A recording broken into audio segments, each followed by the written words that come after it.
ഇന്ന് നമ്മൾ ചെക്ക് ചെയ്യാൻ പോകുന്നത് നിങ്ങളുടെ പേഴ്സണ് നിങ്ങളോടുള്ള കറണ്ട് ഫീലിങ്സ് ആണ്. പേഴ്സൺ നിങ്ങളോട് എന്താണ് പറയാൻ ആഗ്രഹിക്കുന്നത് എന്നുള്ളതാണ്. സോ നിങ്ങളുടെ പേഴ്സണെ കുറിച്ച് മൈൻഡിൽ തിങ്ക് ചെയ്യുക. 3 പ്രാവശ്യം നെയിം റിപ്പീറ്റ് ചെയ്യുക. എന്താണ് ആ പേഴ്സണ് നിങ്ങളോട് പറയാനുള്ളത് എന്ന് നമുക്ക് നോക്കാം.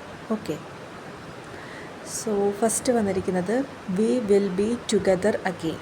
ഓക്കെ, അപ്പം നമ്മൾ ഒന്നും കൂടി ഒരുമിക്കും എന്നുള്ളതാണ്. നെക്സ്റ്റ് നമുക്ക് I remember every detail of that day. ആ ദിവസത്തെക്കുറിച്ച് ഉള്ള എല്ലാ കാര്യങ്ങളും ഞാൻ ഓർക്കുന്നുണ്ട്. നെക്സ്റ്റ് വന്നിരിക്കുന്നത് I lost myself for a little while. കുറച്ച് നിമിഷത്തേക്ക് അയാളെ തന്നെ മറന്നുപോയി അല്ലെങ്കിൽ കൈവിട്ടു പോയി എന്നൊരു ഇതാണ് വന്നിരിക്കുന്നത്. നമുക്കൊരു കാർഡും കൂടെ നോക്കാം. നെക്സ്റ്റ് വന്നിരിക്കുന്നത് I am becoming a better person. Okay, ഞാൻ മാറിക്കൊണ്ടിരിക്കുകയാണ്, ഒരു ബെറ്റർ ആയിട്ടുള്ളൊരു പേഴ്സണായി മാറിക്കൊണ്ടിരിക്കുകയാണ് എന്നുള്ളതാണ്.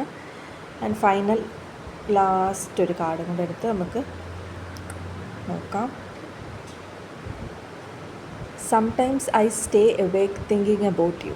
ഓക്കെ, സോ ഈ ഓവറോൾ റീഡിങ്സ് നമ്മൾ നോക്കുമ്പോഴത്തേക്കും നിങ്ങളും നിങ്ങളുടെ പേഴ്സണുമായിട്ട് മേ ബി ഒരു നോ കോണ്ടാക്റ്റ് സിറ്റുവേഷൻ ആയിരിക്കും, ചിലപ്പോൾ ഒരു ബ്രേക്കപ്പ് പോലെയൊക്കെ ആയിട്ടുണ്ടാകാം. അപ്പോൾ ആ ഒരു വ്യക്തി നിങ്ങളുമായിട്ട് ഒന്നും കൂടെ ഒരുമിക്കാൻ വേണ്ടി ആഗ്രഹിക്കുന്നു. ആ ഒരു വ്യക്തി നിങ്ങളെ നല്ല രീതിയിൽ മിസ് ചെയ്യുന്നുണ്ട്. മേ ബി ആ ഒരു വ്യക്തിയുടെ സൈഡിലെ മിസ്റ്റേക്ക് ആയിരിക്കാം ഈ ഒരു ഡിസ്റ്റൻസിന് കാരണം. ആ ഒരു വ്യക്തി മാറിക്കൊണ്ടിരിക്കുകയാണ് എന്ന് പറയുന്നുണ്ട്. അതുപോലെ തന്നെ ആ ഒരു വ്യക്തി നിങ്ങളെ മിസ് ചെയ്യുന്നുണ്ട്, നിങ്ങളെക്കുറിച്ച് ചിന്തിക്കുന്നുണ്ട്, നിങ്ങളുമായിട്ട് ഒരുമിക്കാൻ വേണ്ടി ആഗ്രഹിക്കുന്നു. സോ ഇത്രയാണ് നമുക്ക് ഇന്നത്തെ റീഡിങ്സിൽ വന്നിരിക്കുന്നത്. ഓക്കെ.